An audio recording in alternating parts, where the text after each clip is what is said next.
दिन है आज का, जो ये ज्ञान चर्चा का जो दिन है, ये जगत जननी महामाया को समर्पित है।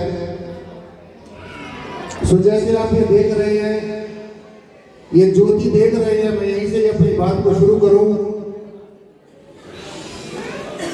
महात्मा जी रामचंद्र जी मेरे लाखों दबड़े देकर मान कर रहे हैं, बहुत बहुत धन्यवाद।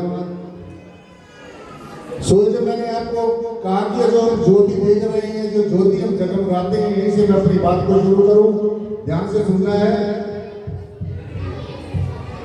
हम किसी भी धर्म में चले जाएं, किसी धर्म स्थल पे चले जाएं, सो सब जगह ये ज्योति जगमगाई जाती है। आप मंदिर में जाते हैं तो तब भी यही ज्योति जगाई जाती है। आप गुरुद्वारा साहब में जाते हैं तो जहां पर गुरु ग्रंथ साहब विराजमान होते हैं तो उनके साइड में भी एक ज्योति जगाई जाती है। आप चर्च में चले जाओ तो चर्च में हम जाते हैं, वहां पर भी एक कैंडल जगाई जाती है, मोमबत्ती जगाई जाती है, तो वो भी इसी ज्योति का ही प्रतीक है। तो सीधा सीधा मैं आपको ये बताना चाहता हूं कि ये ज्योति ही क्यों जगाई जाती है। कुछ और भी हम कर सकते हैं। जब परमात्मा सब चीजों में है, कण कण में विराजमान है, तो हम ये ज्योति ही क्यों जगाई जाती है, ये ज्योति ही हम क्यों जगमगाते हैं। जब हम कोई कार्यक्रम करते हैं, कोई गृह प्रवेश करते हैं, नया घर बनाते हैं, कोई पूजा करते हैं, पाठ करते हैं, तो वहां पर भी ये ज्योति ही जगाई जाती है। मैं समझता हूं कि इस ज्योति का निश्चय ही कोई ना कोई विशेष महत्व है। परम श्रद्धे संत शिरोमणि श्री गुरु रविदास जी महाराज की पावन पवित्र अमृतमयी वाणी में आप सब पढ़ते हैं, एक जगह पर ऐसा बखान आता है, आप पे ज्योतिष स्वरूप गिरधारी, दास रविदास कहे ब्रह्मचारी। हमारे संत महापुरुष बैठे हैं, सभी हर रोज अमृतवाणी पढ़ते हैं, तो उसमें एक जगह ऐसा मैंने पढ़ा है, आप पे ज्योतिष स्वरूप गिरधारी। जो गिरधारी है परमात्मा है, परम तत्व है, जिसको हम अनेकों नामों से पुकार रहे हैं। वैसे परमात्मा का कोई नाम नहीं है, कोई विशेष नाम नहीं है। दुनिया की जितनी भी चीजें हैं, सबका कोई ना कोई नाम है, रंग है, रूप है, आकार है। जैसे मैंने माइक हाथ में पकड़ा है, इसका रंग भी है, रूप भी है, आकार भी, और इसका नाम भी है। परंतु ये जो अखिल ब्रह्मांड है, ये जमीन और आसमान के बीच में जो हम ये खिलकट देख रहे हैं, पेड़ पौधे, पशु पक्षी, जीव जंतु, जो कुछ भी हम चरम नेत्रों से देख रहे हैं साथ संगत जी, उन सब का कोई ना कोई नाम जरूर है। परंतु परमात्मा का कोई भी नाम नहीं है। और इस ज्योति का, एक ज्योति को छोड़कर और इसका कोई नाम नहीं है, सिर्फ हम इसको ज्योति ही कहते हैं।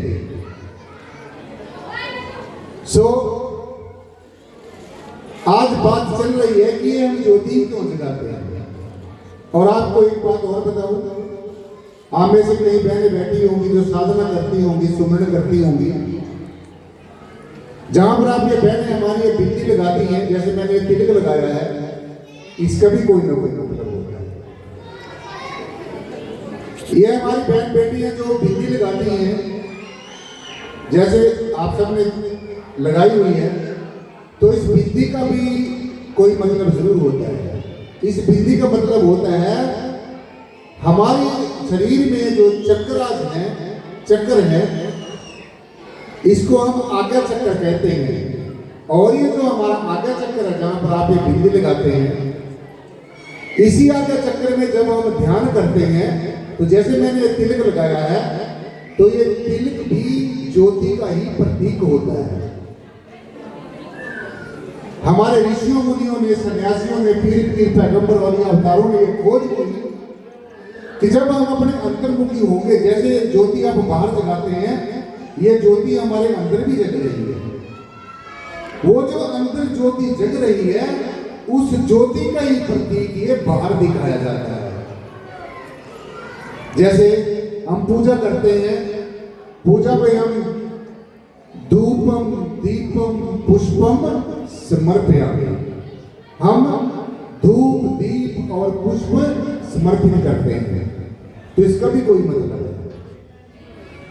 जब आप अपने अंतर्मुखी होंगे, साधना करेंगे और इस दिव्य ज्योति का दर्शन करेंगे, जिसमें गुरु जी ने कहा कि आप पे ज्योति स्वरूप किरदार है।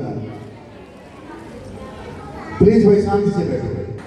पहले परम तत्व जो है, परमात्मा जो है, जो सारी सृष्टि का कर्ता धर्ता है, पहले परमात्मा निराकार स्वरूप।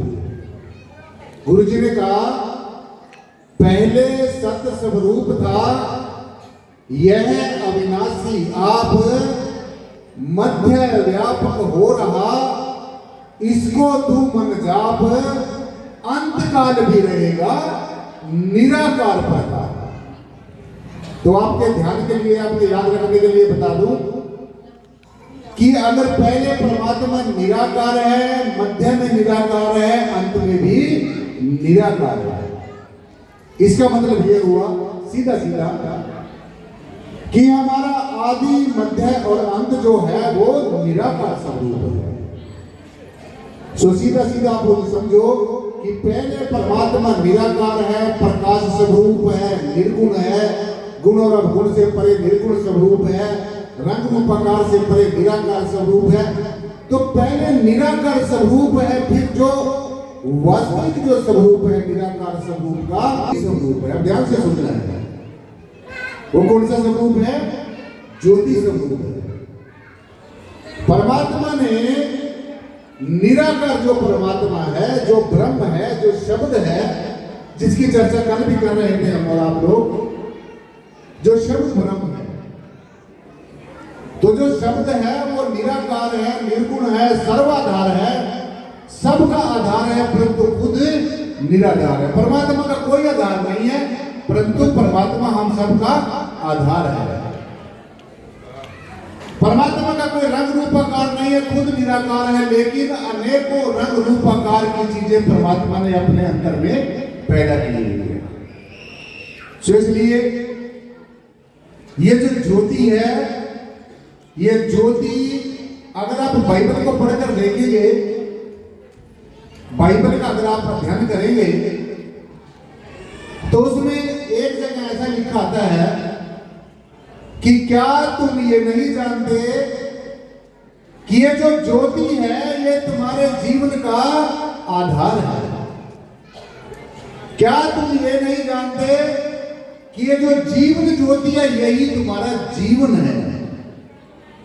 क्या तुम ये नहीं जानते कि ये जो ज्योति है, ये जो जगमगाती जो ज्योति है, जो दिव्य ज्योति है, यही तुम्हारे जिंदा रहने का कारण है? तो इसलिए अगर तुम दरवाजा खटखटाओगे तो तुम्हारे लिए दरवाजा खोल दिया जाएगा, और अंदर तुम क्या देखोगे? इस ज्योति का ही दर्शन करोगे। क्या तुम ये नहीं जानते कि ये ज्योति ही तुम्हारे प्राणों का आधार है? क्या तुम ये नहीं जानते कि इस ज्योति के कारण ही तुम प्राण ले रहे हो? तो इसका मतलब ये हुआ कि ये ज्योति कोई ना कोई खास चीज है। तो इसलिए शास्त्र जी, ये जो ज्योति है यही अनेकों रूपों में इसकी पूजा होती है। अनेकों इसके रूप हैं, रूप अनेक एक है स्वामी, सब घट घट के अंतर्यामी। और एक बात मैं आपको पता की बताऊं, जितने भी हमारे साधु संत महात्मा पीर पैगंबर औलिया अवतार हुए, साधु सन्यासी मनीषी जितने भी हुए, सबने इस ज्योति की ही पूजा की है। इस ज्योति का ही ध्यान किया है। अभी आपको हमारे मास्टर जी अमीर जी बता रहे थे, ज्योति के बारे में बता रहे थे।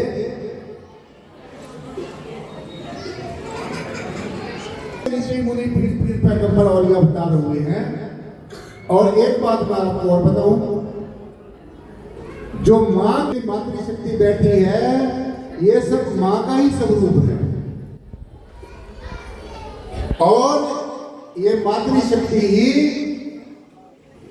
सारी सृष्टि का आधार है।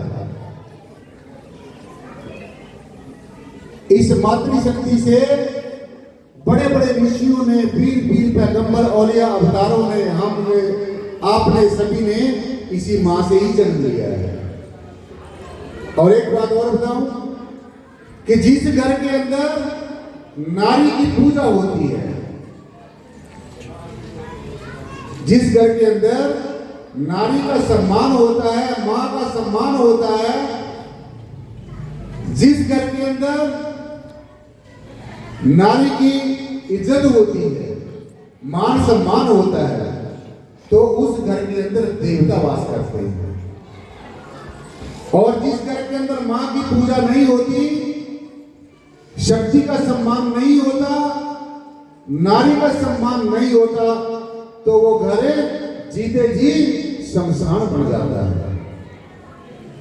और आज क्या अनादिकाल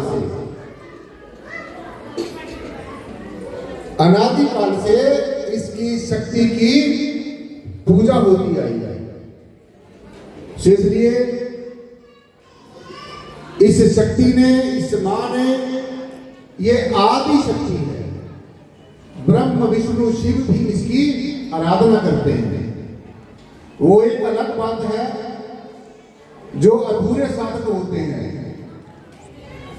जो साधक अधूरे होते हैं, जो लोग जातिवादी होते हैं, जो लोग धर्म के अंधभक्त होते हैं, जो किसी एक धर्म की ज्यादा हवा बनाते हैं और दूसरे धर्मों का अपमान करते हैं, जो लोग एक जातिवादी को ज्यादा बढ़ावा देते हैं, किसी जातियों का अपमान करते हैं, जो लोग एक गुरु को ज्यादा बढ़ावा देते हैं और दूसरे गुरुओं का अपमान करते हैं, तो ऐसे जो अंधभक्त लोग हैं, जो लोग ये कहते हैं कि देवी देवताओं की पूजा नहीं करनी चाहिए, जो लोग ये कहते हैं कि देवी देवता कुछ नहीं दे सकते, ऐसी बात नहीं है।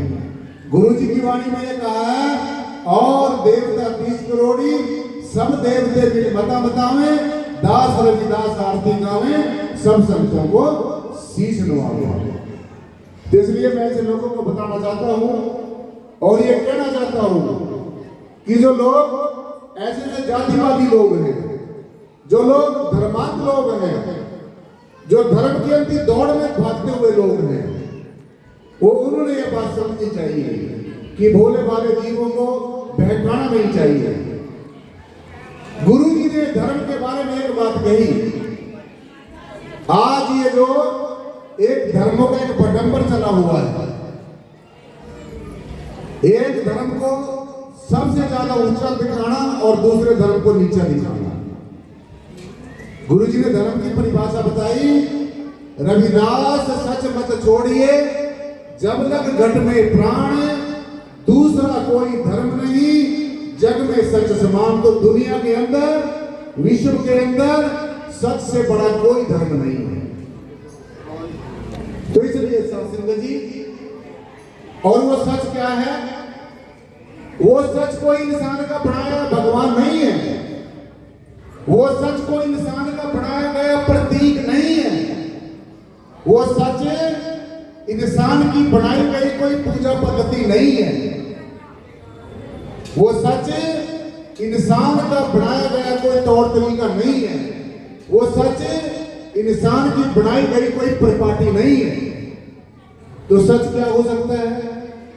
क्या हो सकता है? सच सिर्फ परमेश्वर ही हो सकता है, परमात्मा ही हो सकता है, और या फिर परमात्मा का साक्षात स्वरूप ये ज्योति हो सकती है, ये जगत जननी हो सकती है, ये मां हो सकती है, और मां सबका स्थान ले सकती है, लेकिन मां का स्थान कोई भी नहीं ले सकता है। यही जो मातृशक्ति है अनेकों रूपों में हमारे समक्ष आती है। यही शक्ति अनेकों रूपों में पूजी जाती है और जब जब इस धरा के ऊपर, सृष्टि के ऊपर अत्याचार बढ़ता है तो इसी मां ने ही अनेकों रूप धारण करके दुष्टों का संहार किया है। चंड मुंड जैसे राक्षसों का संहार किया है, रक्त बीज जैसे राक्षसों का संहार किया है।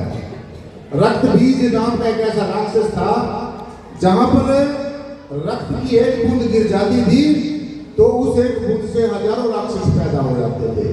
तो फिर मां ने ऐसा रूप धारण किया, एक हाथ में तलवार पकड़ी और दूसरे हाथ में खप्पर पकड़ लिया, एक रक्त भी नीचे नहीं गिरने दिया।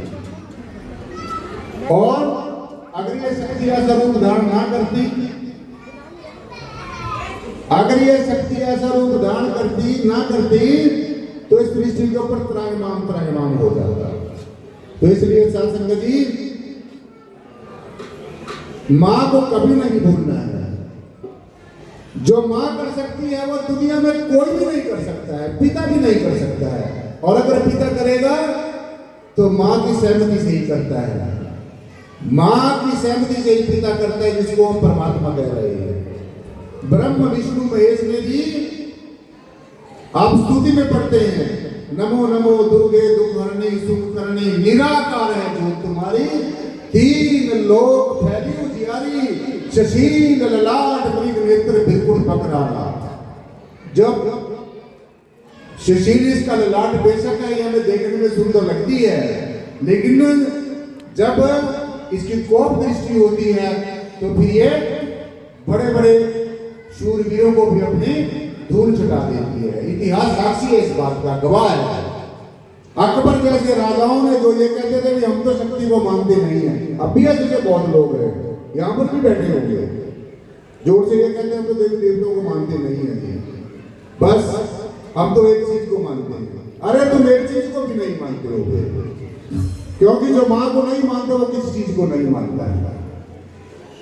शासन जी, ये जो देवियान मार्ग है, जो लोग संत मार्ग में आते हैं वो देवियान मार्ग से ही होकर जाते हैं। और ऐसे लोग मैंने बहुत देखे हैं जीवन में, जो